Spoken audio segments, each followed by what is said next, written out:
ഇത്തരം ആളുകൾക്ക് ആ, ഈ നാട്ടിൽ നടക്കുന്ന കലാപങ്ങൾ ആശ്രയിക്കേണ്ടി വരും തെരഞ്ഞെടുപ്പിനെ നേരിട്ട്. ആ, ഞങ്ങളെ സംബന്ധിച്ച് നരേന്ദ്രമോദി നയിക്കുന്ന വികസനം മാത്രം ഞങ്ങൾ മുന്നോട്ട് ആ, വെക്കുന്നത്.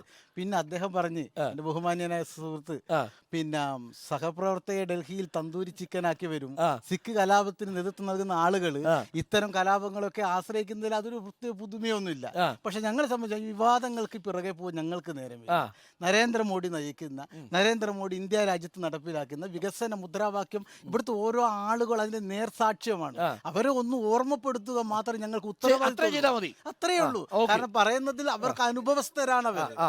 അത്രയേ ഉള്ളൂ. ഇവിടെ ഒരു എന്തോ പറഞ്ഞു. ഞങ്ങൾക്ക് മോദി അധികാരത്തിൽ വന്നാൽ 15 ലക്ഷം തരുന്നു പറഞ്ഞിരുന്നു. ആ, ആ. ഞങ്ങൾ ഇപ്പോഴും ബാങ്കിൽ പോയി മടങ്ങുകയാണ്, കിട്ടിയില്ല. ആ. ഗ്യാസിന് വില കുറക്കുന്നു പറഞ്ഞിരുന്നു, അത് അദ്ദേഹം കുറഞ്ഞില്ല. ഹിന്ദി മനസ്സിലാവാത്തതാണെന്നാണ് ബി അപ്പൊ ജെ അതൊന്ന് പിക്കാർ പറഞ്ഞാൽ പറയാറ്. വളരെ എന്ന് നന്നായിരുന്നു. ഇത്രേ ഉള്ളൂ.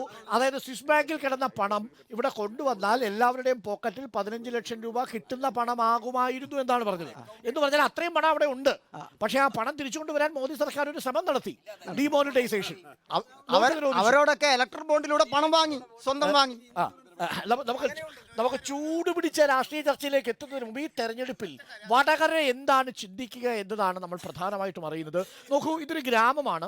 ആ ഗ്രാമത്തിൽ ഒട്ടേറെ ആളുകൾ ഇപ്പോൾ നമ്മളോടൊപ്പം കൂടിയിട്ടുണ്ട്. ഇടതുപക്ഷത്തുള്ളവരും കോൺഗ്രസിൻ്റെ പക്ഷത്തുള്ളവരും ബി ജെ പി പക്ഷത്തുള്ളവരും ഒക്കെ ഉണ്ട്. ആ ഗ്രാമത്തിൻ്റെ പ്രത്യേകതകൾ നിങ്ങൾ അറിയുമ്പോൾ അവിടുത്തെ രാഷ്ട്രീയത്തിനും ചില പ്രത്യേകതകൾ ഉണ്ടാവും. നമുക്കതിലേക്ക് വരാം. അതിനു മുമ്പ് നമുക്കൊരു പാട്ട് കേട്ടാലോ? ഒറ്റ കാര്യം പറഞ്ഞു. സന്തോഷകരമായ ജീവിതം നയിക്കുന്ന രാജ്യങ്ങളുടെ പട്ടിക ഹാപ്പിനെസ് ഇൻഡെക്സ് ഫിൻലൻഡാണ് ഒന്നാം സ്ഥാനത്ത്. ഇന്ത്യ ആ 123 143 രാജ്യങ്ങളാണ്.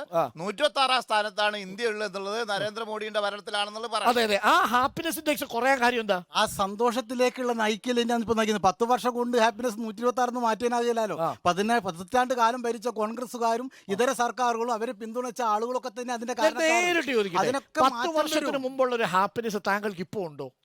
എന്ത് എനിക്കിപ്പോ തീർച്ചയായിട്ടും അതാ എന്റെ സഹജീവികൾ, എന്റെ സഹപ്രവർത്തകർ, എന്റെ സാമൂഹികമായ വികസനം ഉണ്ടാകുമ്പോൾ സ്വാഭാവികമായും ഞാൻ ആളുകളാണ്. അതെ, താങ്കൾക്ക് ഹാപ്പിനെസ് കൂടിയിട്ടുണ്ട്. അന്ധമായ രാഷ്ട്രീയമുള്ളവർക്ക് ഹാപ്പിനെസ് ഒരിക്കലും ഉണ്ടാകാൻ സാധ്യതയില്ല. സാധ്യതയില്ല. നമുക്ക് ഹാപ്പിനെസ് വളരെ പ്രധാനപ്പെട്ട ഒരു കാര്യമാണ്. അപ്പൊ ഹാപ്പിനെസ്സില് ലോകത്തെ പട്ടിണി രാജ്യങ്ങളുടെ കണക്ക് വന്നിട്ടുണ്ട്. അതിൽ നമ്മുടെ സ്ഥാനം 111.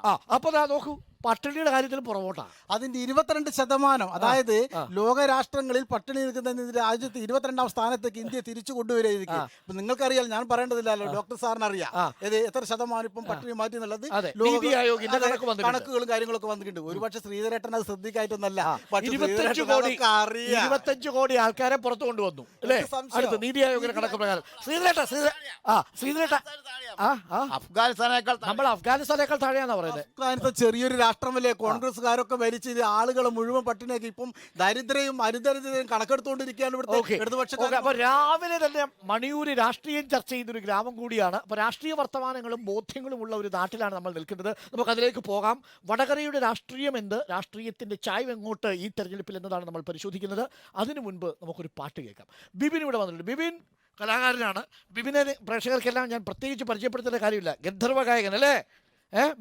ബിബിന്റെ വീട് എവിടെയാണ് ശരിക്കും? പയ്യോളിയിലാണ്, തൊട്ടടുത്താണ് അല്ലേ? ഇവിടെ എത്ര ദൂരമുണ്ട് പയ്യോളിയിലേക്ക്? ഇവിടുന്ന് 6 കിലോമീറ്റർ ഉള്ളൂ. അപ്പം ബിബിനെ എല്ലാവർക്കും അറിയായിരിക്കുമല്ലോ അല്ലേ? ബിബിൻ ഒരു ടെലിവിഷൻ ഫെയിമാണ്. ബിബിൻ നന്നായി പാട്ട് പാടും. അപ്പോൾ ഇന്ന് മണിയൂർ ഗ്രാമത്തെയും ഈ പ്രേക്ഷകരെയും ഒക്കെ ആസ്വദിപ്പിക്കാൻ വേണ്ടിയിട്ട് ബിബിൻ എത്തിയിട്ടുണ്ട്. ബിബിൻ എന്താ ചെയ്യുന്നത്? ഞാൻ പ്രൊഫഷണലി സിംഗറാണ്, വയലിനിസ്റ്റ് ആണ്, നാദസ്വരം വായിക്കും, അതുപോലെ ടൈലറിങ് ചെയ്യും. എനിക്ക് വയ്യ. അപ്പൊ ടൈലറിങ് ചെയ്തുകൊണ്ട് പാട്ടുപാടി വയലിനിസ്റ്റ് ആയ ഒരാളാണ് അല്ലേ? അപ്പൊ ടൈലറിങ് ചെയ്തുകൊണ്ടിരിക്കുന്ന സമയത്ത് പാട്ട് പാടാറുണ്ട്. ആണോ? എന്താ തയ്ക്കുന്നത്? ജെൻസിന്റെ എല്ലാ ഡ്രസ്സും. കുറച്ച് വർഷങ്ങളായിട്ട് ചെയ്യാൻ പറ്റാറില്ല. പ്രോഗ്രാം ബിസി തന്നെ ആയിരുന്നു. പ്രോഗ്രാം ബിസിയാണ്. കുടുംബമൊക്കെ എന്ത് ചെയ്യുന്നു? കുടുംബമൊക്കെ ഷെയർ ആയിരിക്കുന്നു. രാജ്യത്തിന് പുറത്തു പോയി ചെയ്യാറുണ്ട്. പയ്യോളിയിലുള്ള അനുഗ്രഹീത കലാകാരൻ ബിബിന്റെ ഒരു പാട്ട് നമുക്ക് കേൾക്കാം. ബിബിന് ഏറ്റവും കൂടുതൽ കൈയിടി കിട്ടിയ ഒരു പാട്ട് മണിയൂരിന് വേണ്ടി സമർപ്പിക്കണം. ഇവിടെ മണിയൂര് തിരു ഗണപതി ക്ഷേത്രത്തിന് മുന്നിലായതുകൊണ്ട് ഗണപതിന്റെ സോങ് തന്നെ പാടാം. അപ്പൊ അവിടെയാണ് ഭഗവതി ക്ഷേത്രം. ഇത് ഗണപതി ക്ഷേത്രമാണ്. അത് ശരി. അപ്പൊ ഞാൻ തെറ്റായിട്ടാണ് പറഞ്ഞത്. മണിയൂർ ഭഗവതി ക്ഷേത്രം അവിടെയും ഗണപതി ക്ഷേത്രം ഇവിടെയുമാണ്. ശരി. രണ്ടും ഒരു ക്ഷേത്രത്തിന്റെ ഭാഗമാണ് അല്ലേ? ഒരു ഭാഗമാണ്. അപ്പം മണിയൂര് നാട്ടുകാർക്ക് വേണ്ടിയിട്ട് ബിബിന്റെ ഒരു പാട്ട്. ശരി. മദഗജമുഖനേ ഗിരിജാസുതനേ ഗണപതി ഭഗവാനേ, മദഗജമുഖനേ ഗിരിജാസുതനേ ഗണപതി ഭഗവാനേ മരുവുക നീയൻ അറിവിൻ പതിയായി ഹരനുടെ തിരുമകനേ ശ്രീ ഹരനുടെ തിരുമകനേ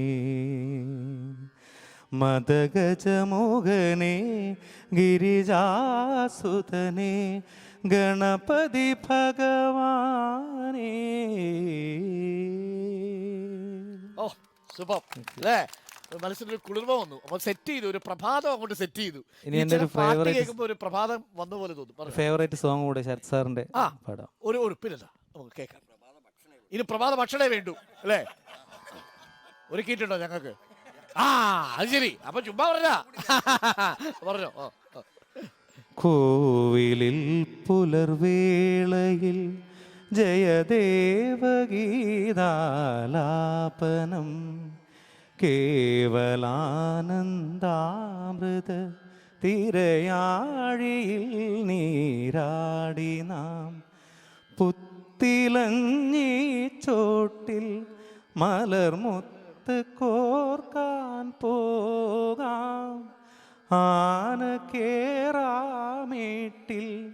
ഇനി ആയിരത്തിരി കൊളുത്താം ഇനിയുമീ തൊടികളിൽ കളിയാടാൻ മോഹം ശ്രീരാഗമോ തേടുന്നു നീ വീണ തൻ പൊൻതന്തിയിൽ സ്നേഹാർദ്രമാം ഏതോ പദം തേടുന്നു നാം ഈ നമ്മളിൽ നിൻ മൗനമോ പൂമാനമായി നിൻ രാഗമോ ഭൂപാളമായി എൻ മുന്നിൽ നീ പുലർകന്യയായി ശ്രീരാഗമോ തേടുന്നു നീ വീണതൻ പൊൻതന്തിയിൽ.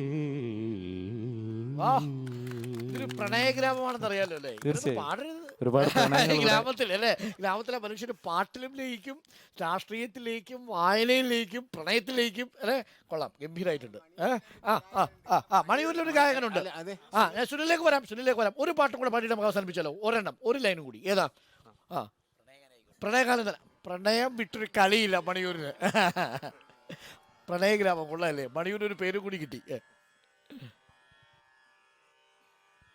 പ്രണയം നഷ്ടപ്പെട്ടതായാലോ? ആവാം, അതും ആവാം. അങ്ങനെയുള്ളവരും ഉണ്ടാവുമല്ലോ അല്ലേ? ഉണ്ടാവും. അപ്പം മണിയൂരിലെ പ്രണയം നഷ്ടപ്പെട്ട നമ്മളുടെ നാട്ടുകാർക്ക് വേണ്ടിയിട്ട് ബിപിന്റെ വക ഒരു പ്രണയ നഷ്ടഗാനം. മറന്നു പൂമകളെ എല്ലാം മറക്കുവാൻ നീ പഠിച്ചോ, മറന്നു പൂമകളെ എല്ലാം മറക്കുവാൻ നീ പഠിച്ചോ, അകലേക്കൊഴുകുന്ന പുഴയാം നിന്നെ ഞാൻ, അകലേക്കൊഴുകുന്ന പുഴയാം നിന്നെ ഞാൻ മനസ്സിൽ തടഞ്ഞു വെച്ചോ വെറുതെ, മറന്നുവോ പൂമകളെ എല്ലാം മറക്കുവാൻ നീ പഠിച്ചോ. പ്രണയവും പ്രണയ നഷ്ടവും ഭക്തിയും രാഷ്ട്രീയവും അല്ലേ. മണിയൂര് എന്ന് പറയുന്ന ഒരു അസാധ്യ സംഭവമാണ് കേട്ടോ. ഗംഭീര ഗ്രാമത്തിലാണ് നമ്മൾ എത്തിയിരിക്കുന്നത്. താങ്ക് യു ബിപിൻ, ഞങ്ങളുടെ ഈ പ്രഭാതത്തെ ശരിക്കും പറഞ്ഞാൽ ഉന്മേഷഭരിതമാക്കിയതിന്. താങ്ക് യു, സംഗീത സാന്ദ്രമാക്കിയതിന്. അപ്പോൾ താങ്ക് യു ബിപിൻ.